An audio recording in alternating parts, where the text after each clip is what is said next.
So I wanted to begin this morning by a little walk down memory lane because we're going to be talking a little bit about this concept of being children of God and everything that might mean and resemble. So I wanted to start out with a familiar child. That actually is a picture of me. It is on my first birthday. I obviously don't remember the occasion, but I'm in a high chair, and my best guess is that it had to be sometime in August of about 1957. So if you're real quick on the math, you can figure out how old I am. Now, the reason I wanted to show this picture is because it reminded me of this picture, and this is a picture of Zachary. He's our youngest boy, youngest of the three kids that we have. And I thought that there was a little bit of a family resemblance there. And so I had this idea, and I asked Ari if she could help me. And if you know Ari, you know that she gets along fairly well with computers. I, on the other hand, have kind of this love-hate thing going with computers some of the time. But anyway, we're going to just see if this works. And I told her that if it worked, I was going to take all the credit, but if it didn't work, I was going to blame. No, I wouldn't really do that. But so there you have the little animation that Ari put together for us. And it kind of drives home this idea that there is a little bit of a family resemblance, and I'm sure that most of you have experienced the same kind of thing. My brother, for example, many of you have probably met my brother Bruce. Anytime we tend to go out in public together, we get accused of being twins. I can't understand that because I'm much younger and much better looking, but the fact is that people always ask us, are we twins? As a matter of fact, this was well before the ministry. I was working in another industry. My brother Bruce stopped by the office where he had never been. I wanted to show him around a little bit. We were going to go to lunch, and I poked my head in my boss's office. And he was a little bit of a character anyway, but I said, hey, wanted you to meet my brother Bruce. And he gets up from behind the desk and he walks over to me and shakes my hand and say, oh, you must be Bruce's or Chuck's brother, and it's so nice to meet you. So those kinds of things happen to us, quite frequently. But my idea here is that there are family resemblances, and as you attend family reunions, or you notice how much little kids look like their parents or whatever it is, that's just kind of a fact of life, that family resemblances do follow you around a little bit. And not only in looks. Sometimes, there are family character traits that follow you also. Now, that can be good news or it can be bad news, but we're going to focus mostly on the good news part of that. And so I think that you are beginning to get a drift of what I mean when I say that it is interesting for us to consider all of those family resemblances, those character traits that maybe pass from one generation to the next, when we talk about or when we identify ourselves as children of God. And what does that really mean? How can we live into that example? How can we really begin to comprehend all that would mean for us to actually be children of God? So I want to unpack some of these questions. Take a little inquisitive look at this idea of exactly what does that mean for us if we are, in fact, children of God. So this is always a good time for the Pastor Chuck disclaimer, and that is that, these are my thoughts, these are my ideas. They don't have to be your thoughts or your beliefs, but I do ask that you think about it, okay? And that being said, I want to expand and explore this idea of being a child of God. Now, for me, there's a couple of things that jump right up at me, questions that I want to answer or questions that I want, to wrestle with, and there are a number of scriptures, too, that come into mind. But the first thing is this idea we've been, we hear it over and over and over again from the time that we were in, little tykes in Sunday school all the way up through, and that is that Jesus was God's only Son. I mean, right? Everybody hear that? So it seems like we've got a little bit of a conflict of literal interpretation here. I mean, if we're all children of God, then God has more children than just Jesus. Or if Jesus is God's only Son, then that sort of eliminates the possibility of us being, it's like we've got to choose one mystery over the other because it's not a both-and situation. So that requires us to evaluate what it means to be a child of God, or it demands us to evaluate what it means when we say that, Jesus was God's only Son, and we have to meet somewhere in the middle. And for me, that meeting of the middle means that Jesus definitely was a Son of God, and so are we also children of God. And just like our own families, Heidi and I have 3 boys. They're very different, not alike in any way, and they all have specific talents, things that they are exceptionally good at. Zachary, the picture that I showed you, is a math teacher, and his mind deals in higher mathematics that kind of just leave me going, yeah, right, sure. I have no idea what he's talking about. The middle son is a ski instructor and a drummer and, excels in those areas. Our oldest is a martial arts instructor. So, they're very different. But they all qualify as children of God. And that's kind of how I view Jesus, too. That Jesus was a child of God, but Jesus possessed unique abilities. Jesus had this intimate connection to the divine that allowed him to accomplish what it was that he accomplished. He had an overwhelming spirit of love and compassion. He had somehow an ability to communicate with people, to meet them exactly where they were. He had an insight that was so sharp and an intellect that he could talk to somebody for 30 seconds and know exactly where they were and what they needed to hear.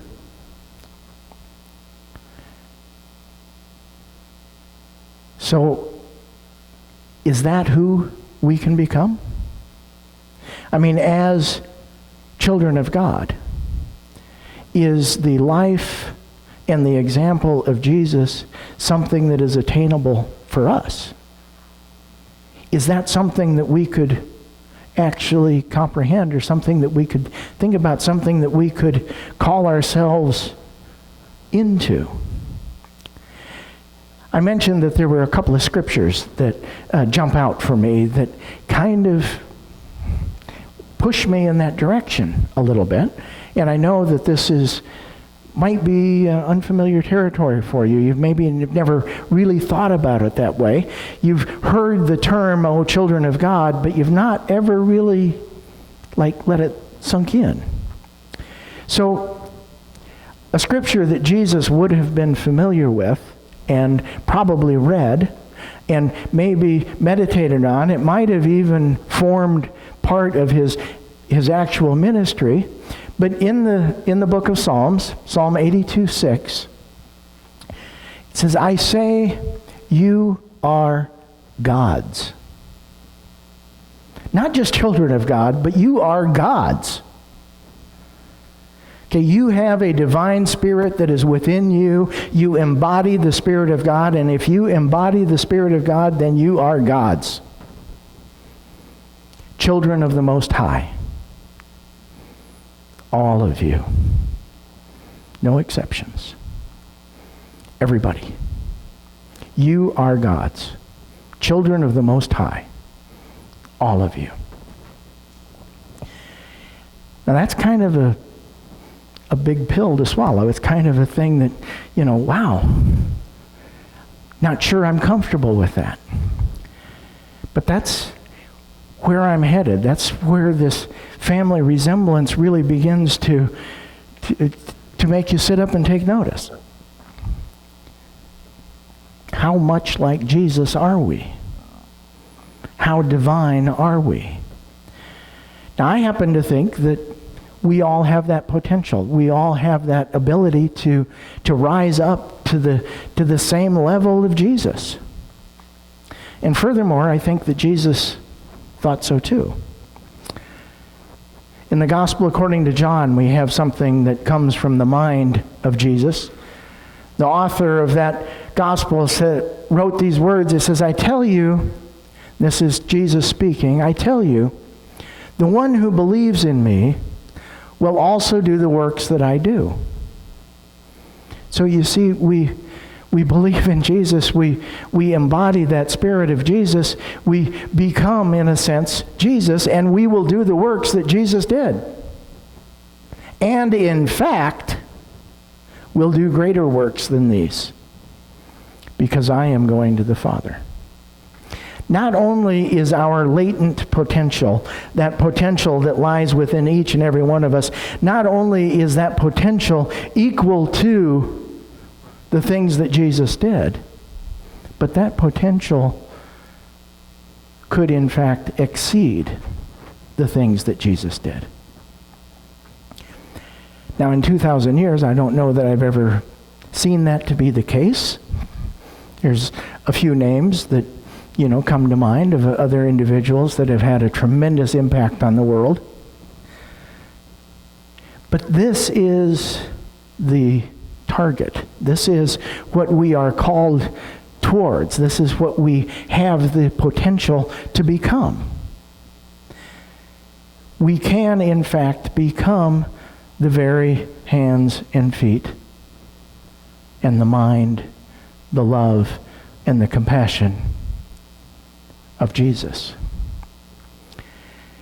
So this kind of brings us to a point of having to make a little bit of a choice. And it's like, well, I don't know if I'm up for that. I don't know if I can really do that. I don't know if I believe that.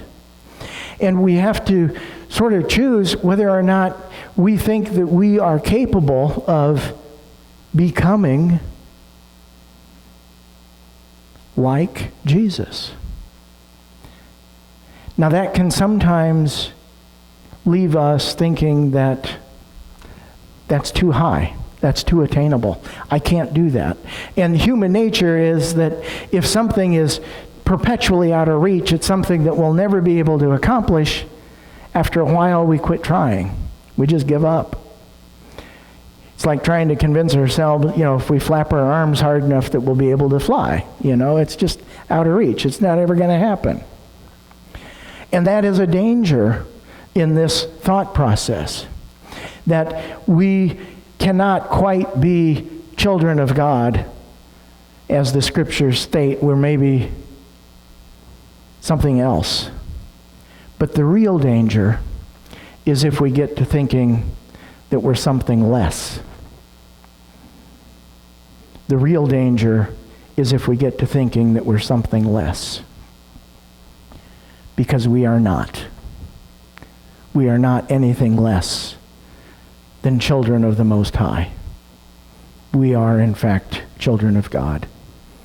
The divine Spirit resides within us and is among us. And that potential that lies within us is the potential of Christ himself. Now, some of you might be thinking, well, I don't believe that. He's just trying to tear down Jesus. He's diminishing the status of Jesus. He's trying to make Jesus sound like he's just an ordinary person. That's not what I'm doing. I know that it could be interpreted that way. Some of the things that I've said, some of the things I've asked you to think about, you might be thinking, well, he's just making Jesus just like you and me. Well, there's two ways to look at that. I'm not diminishing the status of Jesus. I'm elevating the status of everyone else. Have you ever considered your own divinity to be equal to Jesus? Have you ever considered that divine spirit that is within you to make yourself a god, like the psalmist said? Have you ever considered what it means to have that family resemblance, to inherit those character traits, to be a part of the family of God? Have you ever really thought about what that means and what that entails?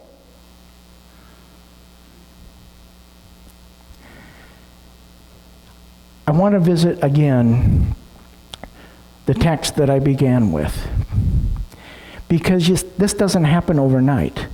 It's not something that we snap our fingers and all of a sudden, we attain the status, or that we faithfully follow Jesus in every way possible and with all of our footsteps. In verse 2 of the text that I read, it says, "Beloved, we are God's children now." Wherever you are, whatever's going on, whoever we're talking about, the fact that you are alive and breathing and you're here on planet Earth means that you are a child of God now. But there's a process. Because what we will be, what we will become, has not yet been revealed. You see how there's a process built into that text? But what we know is this. What we know is this. That when He is revealed, in other words, when the Christ that we follow, when Jesus becomes fully revealed within us, we fully embody all that it means to be a child of God. When He is revealed, we will be like Him. For we will see Him as He is. I think this is particularly important because we have this calling. We have this void currently in the world. In other words, physically, Jesus is no longer here. And it's quite probable that we need Jesus now more than ever. So who is going to fill that void? How are the things that Jesus would take care of going to get taken care of? And it is a void that has been in the world for some 2,000 years now. And there was a mystic born in Spain. Her name is Teresa of Avila. Teresa lived during the 16th century. And she also was aware of this void. And she also was aware of the calling that lies on each of our hearts to really become like Jesus. To do the things that Jesus would do. And she wrote a poem. And the title of that poem is "Christ Has No Body." Not nobody, but no body. And I want to close with that poem. It says, "Christ has no body now but yours. No hands, no feet on earth but yours. Yours are the eyes through which He looks compassion on this world. Yours are the feet with which He walks to do good. Yours are the hands through which He blesses all the world. Yours are the hands, yours are the feet, yours are the eyes. You are His body. Christ has no body now on earth but yours." Teresa of Avila. Go in peace, and amen. Our closing hymn.